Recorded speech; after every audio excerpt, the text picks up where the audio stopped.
Assalamualaikum warahmatullahi wabarakatuh. Selamat pagi, Pehaba Syedara. Kembali lagi bersama saya Elzira Felicia dalam Berita Aceh. Sejumlah berita menarik akan kami sajikan untuk Anda. Berikut di antaranya.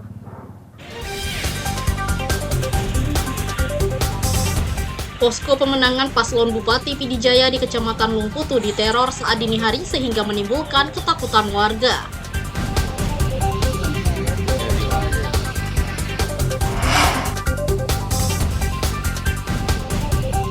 Dua pejabat pemerintah Kota Langsa diduga menggelapkan dana penerangan jalan umum ditetapkan sebagai tersangka.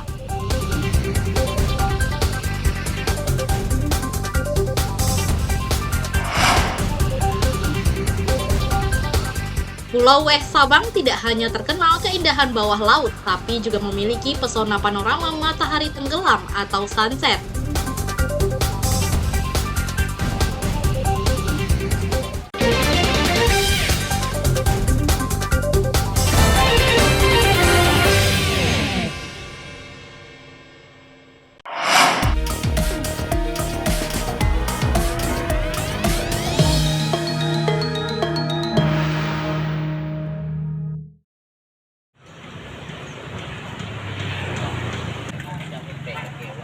Posko tim pemenangan salah satu pasangan calon Bupati Pidijaya diteror.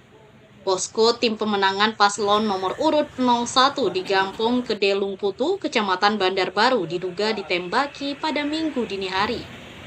Penyerangan terhadap posko tim pemenangan Sibral Malashi Hasan Basri atau Sabar menghebohkan warga. Meski tidak ada korban jiwa, beberapa bagian posko rusak akibat kaca jendela pecah diduga terkena tembakan. Kejadian membuat warga dan pendukung paslon bupati ketakutan. Apalagi teror tersebut dinilai serius karena menggunakan senjata api. Jadi malam sekitar jam 12 lewat 10 ataupun ya kurang jelas begitu Pak. Terdengar suara rentetan senjata api. Selanjutnya di dalam kami merasa panik dan selanjutnya setelah berapa menit setelah penembakan saya keluar lihat suasana di luar. Setelah itu saya masuk kembali menunggu teman yang datang. Berapa kali Bang suara tembakannya? 3 kali. 3 kali ya? Sejumlah polisi telah turun ke lokasi untuk menyelidiki insiden tersebut. Polisi mengamankan lokasi dengan memasang larangan memasuki tempat kejadian. Sementara kita belum bisa menyimpulkan apa-apa. Ada laporan kepada kita ada ledakan, tapi untuk menduga bahwa itu penembakan, bahwa itu pengerusakan, bahwa itu pelemparan, kita harus olah TKP. Nah, ini olah TKP lagi kita lanjutkan, kemudian sudah selesai, kemudian kita mau melaksanakan ANEF olah TKP di Polres. Nanti hasilnya supaya tidak simpang siur akan kami jelaskan lebih lanjut setelah ANEF. Polres Pidijaya bersama Polda Aceh telah melakukan olah tempat kejadian perkara untuk mengungkap motif dan menemukan pelaku. Tim Liputan melaporkan dari Pidijaya.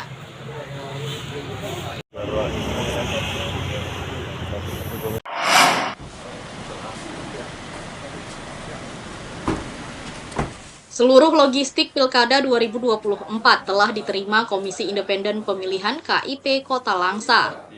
Logistik pilkada tersebut disimpan di gudang KIP Langsa di bawah pengawalan ketat petugas keamanan.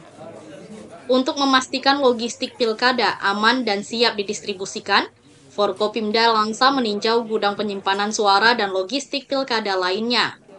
Peninjauan ini untuk memastikan ketersediaan logistik pilkada 2024 sesuai kebutuhan dan aman. Sebagian besar surat suara telah dipilah dan dikemas untuk segera dikirim ke PPK. Dari PPK, surat suara dan logistik pendukung akan dikirim ke TPS sesuai kebutuhan dan jadwal pengiriman. Bahwa masih ada kekurangan beberapa surat suara untuk gubernur ya, untuk gubernur, dan insya Allah hadir yang mewakili KIP Aceh. Dan kekurangan itu sudah dilaporkan, sudah didaftarkan. Kita tadi sudah juga melihat sampai ke gudang penyimpanan dari kartu suara yang sudah disortir. Alhamdulillah kartu yang rusak juga sudah kita lihat sama-sama, bahwa sampai hari ini Pak Kapolres juga sudah melihat secara langsung, berarti kekurangan-kekurangan yang masih ada segera untuk dilengkapi. Syahridin berpesan saat pemungutan suara jangan ada lagi surat suara yang kurang atau rusak sehingga menimbulkan kegaduhan. Sementara itu, KIP Kota Langsa masih kekurangan 3.000 lembar surat suara untuk pemilihan paslon wali kota dan pemilihan paslon gubernur. Kekurangan surat suara kita itu ada di angka 3.558 surat suara yang mana tergabung di dalam wali kota, wakil wali kota, dan surat suara gubernur dan wakil gubernur. Untuk tindak lanjutnya itu sudah kita laporkan ke dalam aplikasi Silog yang disediakan oleh KPU RI dan Provinsi, sudah kita laporkan.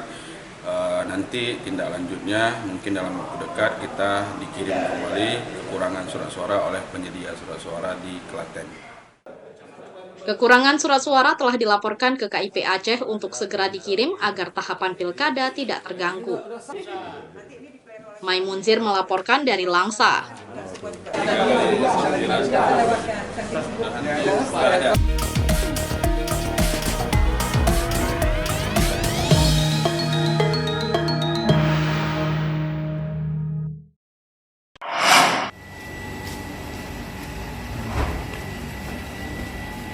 Dua pejabat pemerintah Kota Langsa ditetapkan sebagai tersangka dugaan penggelapan dana pada Dinas Lingkungan Hidup, DLH.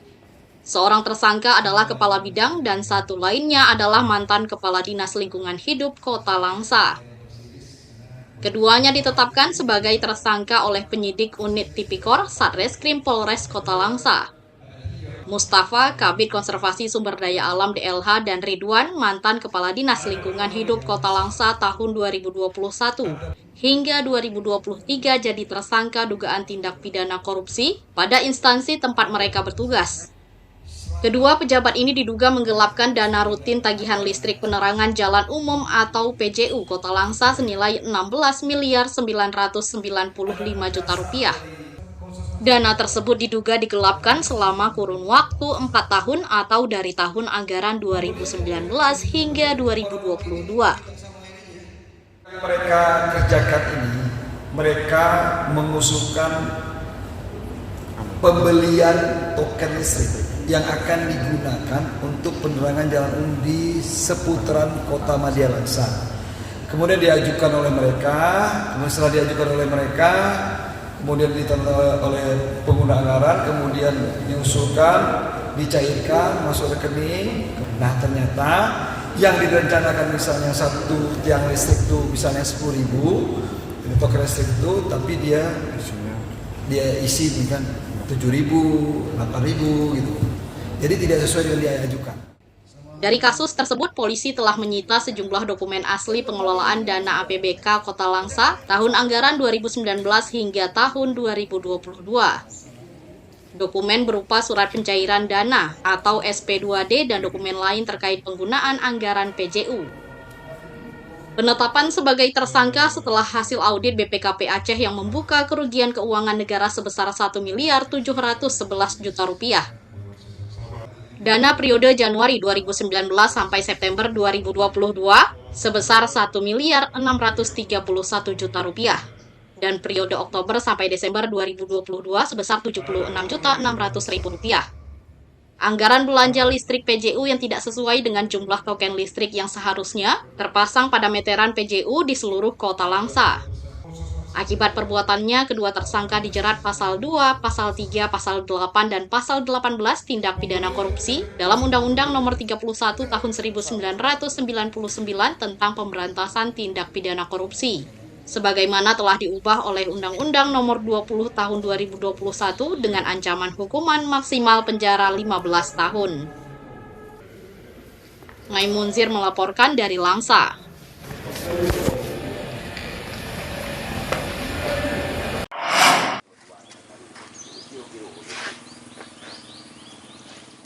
Seorang keci atau kepala desa di Kecamatan Langkahan, Aceh Utara dituding tidak terbuka.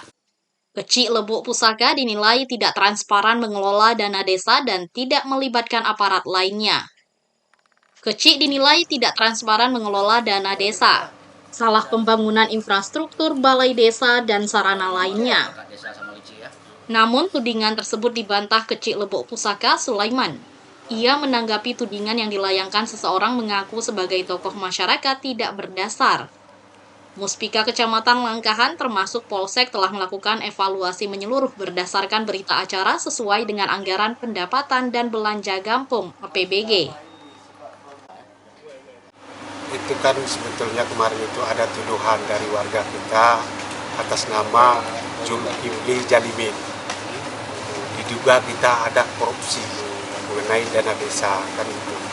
Tapi nyatanya kemarin itu setelah diselusuri sama pihak kecamatan nyatanya nggak betul itu semua nihil itu.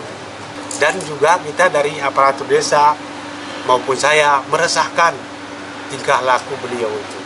Kalau di pihak di kecamatan sudah selesai.